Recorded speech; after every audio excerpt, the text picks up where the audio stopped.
Shri TV ವೀಕ್ಷಕರೇ, ಈ ದಿನ ನಾವು ಮದ್ಲೂರು ಕೆರೆ ಹತ್ರ ಬಳಿದ್ದೀವಿ. ಬೆಳಿಗ್ಗೆ 7:15ನೇ ಕೋಡಿ ಬಿದ್ದಿದೆ. ಇವತ್ತು ಸಾವಿರಾರು ಎಕರೆ ಜಮೀನಿಗೆ ನೀರು ಮತ್ತು ಅಂತರ್ಜಲ ಇದೆಲ್ಲ ಮದ್ಲೂರು ಕೆರೆ ತುಂಬಿದ್ರೆ ಸಿಗುತ್ತೆ. ಅದಕ್ಕೋಸ್ಕರ ಈಗ ನಾವು ಈ ರಾಧಾಕೃಷ್ಣ ಅವ್ರು ಮಾತಾಡ್ಸೋಣ ಅಂತ ಬಂದಿದ್ದೀವಿ.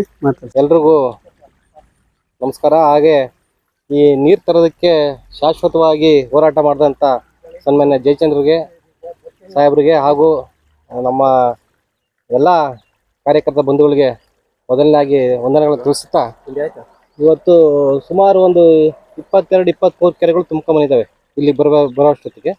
ಹಾಗೆ ಪಿಕಪ್ಗಳು, ಬ್ಯಾರೇಜ್ಗಳು ಸುಮಾರು ಇಲ್ಲಿವರೆಗೂ ಒಂದು 65-70 ಬ್ಯಾರೇಜು ಮತ್ತು ಕೆರೆಗಳು ತುಂಬಿದಾವೆ ಈಗ ಇಲ್ಲಿವರೆಗೂ. ಇನ್ನು ಮುಂದಕ್ಕೆ ಈ ನೀರು ಸಂಗಮೇಶ್ವರ ಪಿಕಪ್ಪು, ಹಾಗೆ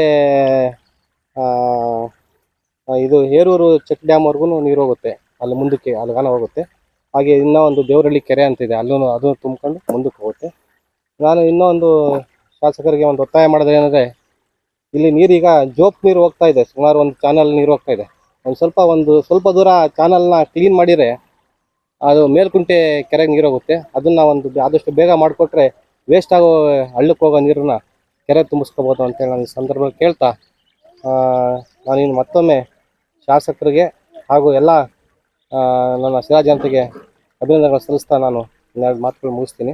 ನೆರವಿನಿಂದ ಈಗ ಅವತ್ತು ಕೂಡ ಅವರು ನೆನೆಸ್ಕೊಂಡ್ರು. ಮೊದಲನೇ ಬಾರಿ ಇಲ್ಲಿ ಕೆರೆ ತುಂಬಿದಂಥ ಸಂದರ್ಭದಲ್ಲಿ ನಾನು ಯಾರನ್ನೂ ನೆನೆಸ್ಕೊಳ್ಳಿಲ್ಲ ಅಂತಂದ್ರೂ ಕರ್ನಾಟಕ ರಾಜ್ಯದ ಮಾಜಿ ಮುಖ್ಯಮಂತ್ರಿ ದಿವಂಗತ ಎಸ್.ಎಂ. ಕೃಷ್ಣ ಅವ್ರನ್ನ ನಾನು ಯಾವತ್ತೂ ನೆನೆಸ್ಕೊತೀನಿ ಅಂತ ಹೇಳಿದ್ರು. ನಮ್ಮ ತಾಲೂಕಿನ ಜನ ಯಾವತ್ತೂ ಕೂಡ ಎಸ್.ಎಂ. ಕೃಷ್ಣವ್ರನ್ನ ನೆನೆಸ್ಕೋಬೇಕು ಅಂತ ಹೇಳಿದ್ರು. ಯಾಕಂದರೆ ನಮ್ಮ ತಾಲೂಕಿಗೆ 0.9 TMC ನೀರನ್ನು ಅಲೋಕೇಟ್ ಮಾಡಿ ಆ ಒಂದು ಆದೇಶ ಕೊಟ್ಟಿದ್ದೆ ಸನ್ಮಾನ್ಯ ಶ್ರೀ ಎಸ್.ಎಂ. ಕೃಷ್ಣ ಸಾಹೇಬರು. ಅವ್ರನ್ನ ಕೂಡ ನಾನು ಈ ಸಂದರ್ಭದಲ್ಲಿ ನೆನೆಸ್ಕೊತಾ, ಈ ಒಂದು ಹೋರಾಟದಲ್ಲಿ ಸುಮಾರು 3 ದಶಕಗಳ ಕಾಲ ತಮ್ಮ ನಿರಂತರ ಹೋರಾಟದಲ್ಲಿ ನೀರಿನ ವಿಚಾರದಲ್ಲಿ ತಾವು ಹೋರಾಟ ಮಾಡಿ ಇವತ್ತು ತಮ್ಮ ಕನಸನ್ನು ನನಸಾಗಿಸ್ಕೊಂಡು ಅವರು ಬೆಳಗಿನ ವಿಡಿಯೋನ ನೋಡಿ ಆಲ್ರೆಡಿ ಅವ್ರು ತುಂಬಾ ಸಂತೋಷಪಟ್ಟರು. ಯಾಕಂದರೆ ಮದ್ಲೂರು ಕೆರೆ ತುಂಬಿದೆ.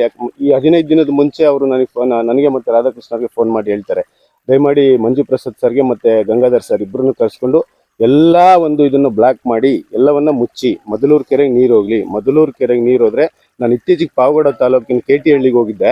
ಅವ್ರುಗಳೆಲ್ಲ ಎಷ್ಟು ಸಂಭ್ರಮದಿಂದ ನನ್ನ ಬರಮಾಡ್ಕೊಂಡ್ರು ಅಂದರೆ, ಯಾಕಪ್ಪ ಇದು ಹಿಂಗೆ ಅಂತ ಅಂದಾಗ ಅವ್ರು ಹೇಳ್ತಾರೆ, ಸರ್ ನೀವು ತಂದಿರೋ ನೀರು ನಮ್ಮನ್ನು ಕಾಪಾಡ್ತಾ ಇದೆ. ಈ ಒಂದು 5 ವರ್ಷದಿಂದ ನಾವು ತುಂಬ ಉತ್ತಮವಾದಂಥ ಜೀವನ ಮಾಡ್ತಾ ಇದ್ದೀವಿ. ಎಲ್ಲರೂ ಕೂಡ ನಾವು ತೋಟ ಅದು ಇದು ಕಟ್ಕೊಂಡಿದ್ದೀವಿ, ದೈನಂದಿಕ ಬೆಳೆ ಬೆಳ್ಕೊಂಡು ಆಲ್ಮೋಸ್ಟ್ ಅಲ್ಲಿ ನಾವು ಅಗ್ರಿಕಲ್ಚರಲ್ಲಿ ತುಂಬ ಒಂದು ಸ್ಟೆಬಿಲಿಟಿ ಕಂಡುಕೊಂಡಿದ್ದೀವಿ ಅಂತೇಳಿ ಅಲ್ಲಿನ ರೈತರು ನಮ್ಮ ಸಾಹೇಬ್ರಿಗೆ ಹೇಳಿದಾಗ, ನಮ್ಮ ಸಾಹೇಬರು ಅದನ್ನು ತುಂಬ ಇದಾಗಿ ತೊಗೊಂಡ್ರು. ಇಲ್ಲಿವರೆಗೂ ಇಷ್ಟು ದೂರದವರೆಗೂ ಬರುತ್ತಾ ಅಂತ. ಅವರು ನಮ್ಮ ಹುಲಿಕುಂಟೆ ಹೋಬಳಿ ಈ ಭಾಗ ಮಾತ್ರ ಅಂತ ಅಂದ್ಕೊಂಡಿದ್ರು. ಬಟ್ ಆ ಮದಲೂರು ಕೆರೆ ಅಂತಕ್ಕಂಥದ್ದು ಸುಮಾರು ದೂರ, ಹಿರಿಯೂರು ಆಗಿರ್ಬೋದು, ಆಂಧ್ರ ಬಾರ್ಡ್ರ್ ಆಗಿರ್ಬೋದು, ಅಮರಾಪುರ, ಈ ಕಡೆ ರೊಳ್ಳ ಮಂಡಲ್ ಆಗಿರ್ಬೋದು, ಎಲ್ಲವೂ ಕೂಡ ತುಂಬಾ ಸೇಫ್ ಆಗಿದೆ. ಅಂತರ್ಜಲ ತುಂಬ ವೃದ್ಧಿ ಆಗಿದೆ. ಮೊನ್ನೆ ಇತ್ತೀಚೆಗಷ್ಟೇ ನಮ್ಮ ದೇವರಹಳ್ಳಿಯಲ್ಲಿ ಒಂದು ನಾವು ಬೋರ್ ಕೊರೆಸಿದ್ರು. ನಮ್ಮ ಹುಡುಗನೇ ಒಬ್ಬ ಬೋರ್ ಕೊರೆಸಿದಾಗ ಗಂಗಾ ಕಲ್ಯಾಣಿ ಯೋಜನೆ ಅಡಿಯಲ್ಲಿ ಸುಮಾರು 600 ಅಡಿಗೆ 4 ಇಂಚು ಈ ಕಾರಂಜಿಯಲ್ಲಿ ಚಿಮ್ಮಿದಂಗೆ ಚಿಮ್ಮಿದೆ ನೀರು. ಆ ಥರ ಸುಮಾರು ಬೋರ್ಗಳು ನಮ್ಮ ತಾಲೂಕಿನಾದ್ಯಂತ ಇತ್ತೀಚೆಗೆ ಕೊರೆಯೋದನ್ನು ನಾವು ನೋಡ್ತಾ ಇದ್ದೀವಿ. ಇದಕ್ಕೆಲ್ಲ ಕಾರಣ ಈ ನಾಡಿನ, ಈ ತಾಲೂಕಿನ ಈ ಭಾಗದ ಭಗೀರಥರು, ಬರದ ನಾಡಿನ ಭಗೀರಥರು, ಹೇಮಾವತಿ ಹರಿಕಾರು, ತ್ರಿವೇಣಿ ಸಂಗಮದ ಕನಸುಗಾರರು ಅವರೇ ಈ ನಮ್ಮ ಈ ಒಂದು ಸಂತಸಕ್ಕೆ, ಸಂಭ್ರಮಕ್ಕೆ ಕಾರಣ. ಯಾಕಂದರೆ ನಿಮಗೆ ಗೊತ್ತಿದೆ ಸರ್, ಈ ಒಂದು 3 ವರ್ಷದಿಂದನೂ ಕೂಡ ನಮ್ಮ ತಾಲೂಕಿಗೆ ವಾಡಿಕೆ ಮಳೆ ಇಲ್ಲ. ಆದರೂ ಕೂಡ ತಾಲೂಕಿನ ಒಂದು ಅಂತರ್ಜಲ ಮಟ್ಟ, ರೈತರು ಒಂದು ತುಂಬ ಚೆನ್ನಾಗೇ ಇದ್ದಾರೆ. ಆಮೇಲೆ ತಾಲೂಕಿನಾದ್ಯಂತ ನೀವು ನೋಡಿರ್ಬೋದು, ಸುಮಾರು ಈಗ ಹೊಸದಾಗಿ ಸುಮಾರು 27,000 ಎಕರೆಯಷ್ಟು ವಾಣಿಜ್ಯ ಬೆಳೆ ಆದಂಥ ಅಡಿಕೆ ಬೆಳೆಯನ್ನು ನಮ್ಮ ತಾಲೂಕಿನ ರೈತರು ಇಡ್ತಾ ಇದ್ದಾರೆ. ಯಾಕಪ್ಪ ಅಂತಂದರೆ ಈಗ ಅವ್ರಿಗೆ ನೀರಿಗೆ ಕೊರತೆ ಇಲ್ಲ. ದೀರ್ಘಕಾಲಿಕ ಬೆಳೆಗಳಾದಂಥ ಅಡಿಕೆ, ಈ ದಾಳಿಂಬೆ, ಈ ಥರದ ಒಂದು ಬೆಳೆಗಳನ್ನು ಬೆಳೆಯೋದಕ್ಕೆ ತುಂಬಾ ಇದಾಗಿದ್ದಾರೆ. ಸೊ ನಮ್ಮ ರೈತರಿಗೆ ಇನ್ನೂ ಒಳ್ಳೆಯದಾಗಲಿ. ತಾಲೂಕು ಸದಾ ಹೇಮಾವತಿ ನೀರಿಂದ ಪ್ರತಿ ಬಾರಿಯೂ ಇದೇ ಥರ ಕಂಗೊಳಿಸ್ತಿರಲಿ. ಆಮೇಲೆ ಗೌಡಗೆರೆ ಹೋಬಳಿಗೆ ನೀರು ಕೊಡ್ತಕ್ಕಂಥ ವಿಚಾರದಲ್ಲಿ ಸಾಹೇಬರು ಈಗ ಆಲ್ರೆಡಿ ಬೂತ್ಕಾಟ್ನಹಳ್ಳಿ ಬ್ಯಾರೇಜಿಂದ ಆ ಗೌಡಗೆರೆ ಹೋಬಳಿಗೆ ಏನು ನೀರು ಕೊಡಬೇಕು ಅಂತಿದ್ದಾರೆ, ಅದಕ್ಕೆ ಈಗ ಒಂದು ವೈಜ್ಞಾನಿಕ ಸಲಹೆಗೆ ಒಂದು ಸಂಸ್ಥೆಗೆ ಒಂದು ಪತ್ರವನ್ನು ಬರೆದಿದ್ದಾರೆ. ಅವರು ಕೂಡ ಅತಿ ಶೀಘ್ರದಲ್ಲೇ ಬಂದು ಅವರು ಕೂಡ ಅಧ್ಯಯನ ಮಾಡ್ತಾರೆ. ಸೊ ಇದೆಲ್ಲ ಮುಂದಿನ ದಿನಗಳಲ್ಲಿ ಆಗುತ್ತೆ. ಇನ್ನೂ ನಮ್ಮ ತಾಲೂಕಿಗೆ ಭದ್ರಾ ಮೇಲ್ದಂಡೆ ನೀರು ಬರಬೇಕು. ಈಗೇನು ಮಾರಿಕಣಿವೆ ಡ್ಯಾಮ್ ತುಂಬ್ತಾ ಇದೆ, ಆ ತುಂಬಿ ಪ್ರತಿ ಬಾರಿ ಏನು ಕೋಡಿ ಹೋಗ್ತಾ ಇದೆ, ಅದು ನಮ್ಮ ನೀರು ಕೂಡ ಅಲ್ಲೇ ಶೇಖರಣೆ ಆಗ್ತಿದೆ. ಏನು ಇವರು ಹೊಸದಾಗಿ ಆರಂಭ ಮಾಡಿರ್ತಕ್ಕಂಥ ತುಮಕೂರು ನಾಲೆ ಅಂತಕ್ಕಂಥ ಒಂದು ಕಾಮಗಾರಿ ಸ್ಟಾರ್ಟ್ ಆಗಬೇಕು. ಆದ್ದರಿಂದ ದಯಮಾಡಿ ಕೇಂದ್ರ ಸರ್ಕಾರ ಆದಷ್ಟು ಬೇಗ ಏನು ಭದ್ರಾ ಮೇಲ್ದಂಡೆ ಯೋಜನೆಯನ್ನು ರಾಷ್ಟ್ರೀಯ ಯೋಜನೆ ಅಂತ ಘೋಷಣೆ ಮಾಡಿ ಸುಮಾರು 5,400 ಕೋಟಿ ಅನುದಾನ ಹೇಳಿದರೆ ಅದನ್ನು ಕೊಟ್ಟರೆ ಇನ್ನೂ ಈ ಭಾಗಕ್ಕೆ ಭದ್ರೆ ಬಂದರೆ ಇನ್ನೂ ಕೂಡ ನಮ್ಮ ತಾಲೂಕು ಸುಭಿಕ್ಷೆ ಆಗುತ್ತೆ. ಎತ್ತಿನಹೊಳೆ ಕಾಮಗಾರಿ ಪ್ರಗತಿಯಲ್ಲಿದೆ. ಸೊ ಎಲ್ಲವೂ ಕೂಡ ನಮ್ಮ ಜಯಚಂದ್ರ ಸಾಹೇಬ್ರ ಕನಸುಗಳು ನೆನಸಾಗಲಿ ಅಂತ ಹೇಳ್ತಾ ಮುಂದಿನ ದಿನಗಳಲ್ಲಿ ಅತಿ ಶೀಘ್ರದಲ್ಲೇ ಅವರು ಈ ಒಂದು ಮದಲೂರು ಕೆರೆಗೆ ಗಂಗಾ ಪೂಜೆ ಮಾಡೋದಕ್ಕಿಂತ ಮುಂಚೆ ಮಂತ್ರಿಯಾಗಿ ಈ ಒಂದು ರಾಜ್ಯದ ಜನರಿಗೆ, ತಾಲೂಕಿನ ಜನರಿಗಲ್ಲದೆ ರಾಜ್ಯದ ಜನರಿಗೆ ಕೂಡ ಅವ್ರ ಸೇವಾ ತುಂಬಾನೇ ಅವಶ್ಯಕತೆ ಇದೆ.